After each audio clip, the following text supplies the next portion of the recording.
Call जो है वो कोई प्रोफेशनल बैंकर कर रहा था और हमें स्टेट बैंक से हिदायत आई है कि हम आपका जो रिकॉर्ड है वो ठीक करें। मुझे बताया कि आपको जो है एक एप्लीकेशन की एक विंडो पॉपअप होगी मैसेज पे, आपको उसको ओके दबाना है और मुझे एक कोड बताना है। तो मैंने फिर वैसे ही किया। कहे कि ये कोड बता दें, मुझे आपको व्हाट्सएप पर भेजा हुआ है, वो कोड कभी ना बताएं। कोई बैंक आपसे आपकी अकाउंट डिटेल के लिए फोन नहीं करता। सबसे बड़ा मैसेज लोगों को यही होगा, don't share your personal information. अपनी पर्सनल इंफॉर्मेशन किसी के साथ शेयर ना करें। बिस्मिल्लाहिर्रहमानिर्रहीम, अस्सलाम वालेकुम। आप देख रहे हैं न्यू प्लस मनी और मैं हूं राजा कामरान। आज हम बात करेंगे एक जदीद और नई तरीके की नौसरबाजी पर, जिसको हम डिजिटल नौसरबाजी कहते हैं।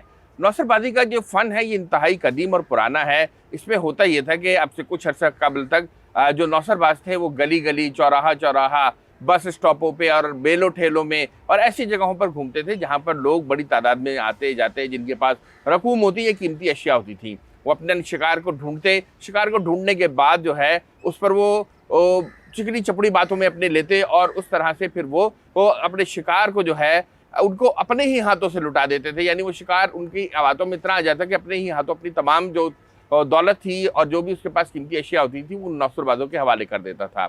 नौसरबाजी का ये फ़न जो है ये डकैती और रहजनी से बिल्कुल मुख्तलिफ है। इसमें कोई ज़ोर ज़बरदस्ती तो नहीं होती, आप अपनी मर्जी से लुट जाते हैं।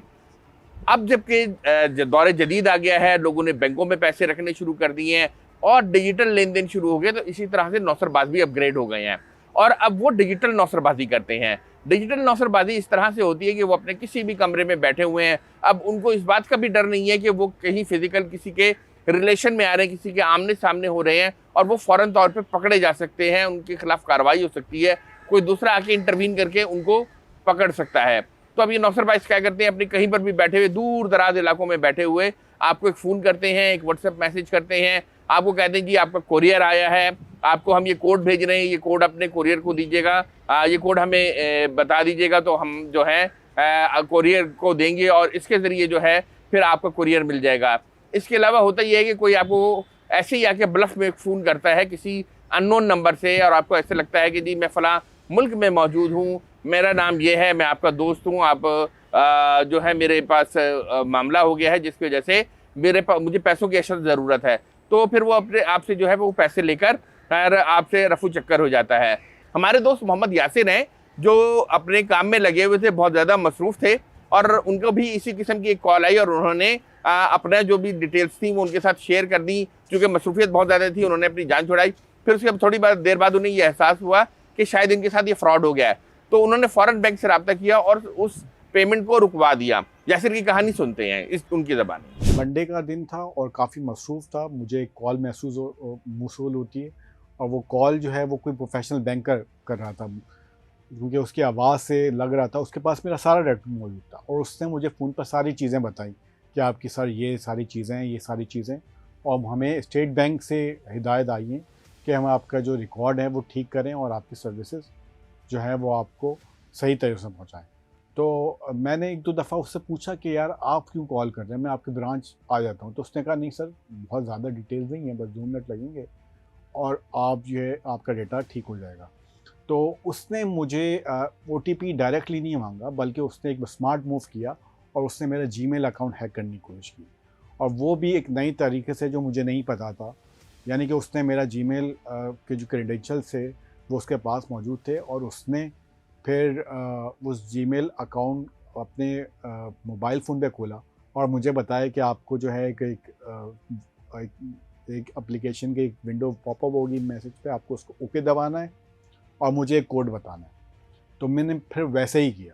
उसको कोड के इवन के अंदाज़े से 2-3 लफ्ज़ भी पता थे, तो मैंने उसको बता दिया। तो इत्तेफाक से जब मैं स्क्रीन के सामने ही बैठा तो मैंने देखा कि जीमेल अकाउंट जो है मेरे नज़रों के सामने लॉग आउट हो गया। तो उस वक्त मुझे अंदाज़ा हुआ कि मैं ट्रैप हो गया हूँ और मुझे कुछ करना चाहिए। तो फिर मैंने उसी वक्त कोई 5 से 6 सेकंड के अंदर अपने बैंक में कॉल की और उसको बताया कि यार मुझसे कोई गलती हो गई है, तुम फ़ौर मेरा इंटरनेट बैंकिंग और मोबाइल बैंकिंग और मेरा ATM कार्ड ब्लॉक कर दो। तो उसने अगले 2-3 सेकंड में ब्लॉक कर दी। बहरहाल मैंने अपना जीमेल अकाउंट रिकवर कराया, उसमें काफ़ी सारी चीज़ें थीं जीमेल पे, उसने अपना जीमेल अकाउंट अटैच भी करवाया था, लेकिन अब ये मुझे नुकसान होता है कि मैं जब भी कोई डिजिटल सर्विस इस्तेमाल करता हूँ तो बहुत ज़्यादा मुहतात होता हूँ। इवन जहाँ कोई कोड वगैरह डालना होता है तो मैं उससे भी कतराता हूँ और मैनुअल सिस्टम को तरजीह देता हूँ। तो ये एक मेरा जो एक ट्रस्ट है डिजिटल सर्विसेज पे वो थोड़ा कम हो गया है इस एपिसोड के बाद। इस जो पूरा फाइनेंशियल सिस्टम है इसको रेगुलेट करता है स्टेट बैंक। स्टेट बैंक बहुत ज़्यादा इस बात पर तवज्जो दे रहा है कि डिजिटल लेन देन में इजाफा हो, लोग अपने जो नकद कैश का लेन देन है उसको ख़त्म करें और अपनी जो डिजिटल करेंसी डिजिटल लेन देन है उसको करें। डिजिटल करेंसी नहीं करें बल्कि डिजिटल लेन देन करें, आपके एक बैंक से पैसे दूसरे बैंक में ट्रांसफ़र हो, दूसरे से तीसरे बैंक में ट्रांसफ़र हो। मगर इसी के साथ साथ उन्हें इस बात का भी एहसास है कि बहुत तेज़ी से जो क्राइम रेट है डिजिटल नौसरबाजी का वो बहुत ज़्यादा बढ़ रहा है। लोगों से तेज़ी से जो है उनकी रकूम को लूटा जा रहा है और उनकी अपनी ही जो भी मालूमात हैं उसको उन्हीं से लेकर उन्हीं को लूटा जा रहा है, जैसे माजी में नौसरबाज किया करते थे। इस हवाले से स्टेट बैंक का क्या कहना है, थोड़ा अर्सा कबल हमने डिप्टी गवर्नर स्टेट बैंक से बात की थी, उनकी गुफ्तगू सुनते हैं। सबसे बड़ा मैसेज लोगों को यही होगा कि please don't share your personal information. अपनी पर्सनल इंफॉर्मेशन किसी के साथ शेयर ना करें। डिजिटल फ्रॉड्स हैं लेकिन उनका जब हम वैल्यू के लिहाज से, वॉल्यूम के लिहाज से उसकी रेशो निकालते हैं तो वो as compare to the advance economy अभी भी बहुत कम है। बट स्टिल इससे हमें कॉम्प्लेसेंट नहीं होना, अवेयरनेस भी क्रिएट करनी है।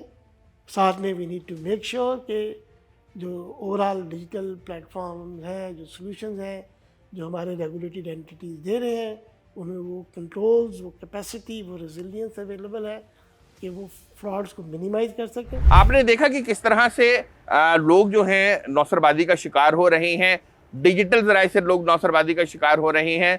आप भी अपने जहन को इस बात के लिए पुख्ता करें, ट्रेन करें ख़ुद को अंदरूनी तौर पर कि आप भी किसी नौसरबाजी का शिकार ना हो। इस मकसद के लिए कभी भी अगर आपको कोई कहे कि किसी लिंक पे क्लिक कर लें, भेजे हुए लिंक पे उस पर क्लिक ना करें, वो कहे कि ये कोड बता दें मुझे, आपको व्हाट्सएप पर भेजा हुआ है, वो कोड कभी ना बताएं।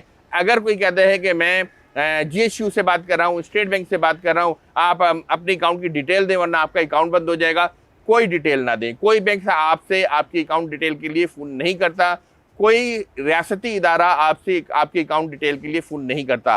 तो इन दोनों चीज़ों को जो है आप बंद करें और अपने जहन को हमेशा इस बात के लिए अलर्ट रखें कि कहीं आपसे डिजिटल नौसरबाजी का कोई केस ना हो जाए। हमारी तरफ से यही कुछ, आपसे फिर मिलेंगे मज़ीद मालूमात के साथ। इजाज़त दीजिए, अल्लाह हाफ़िज़।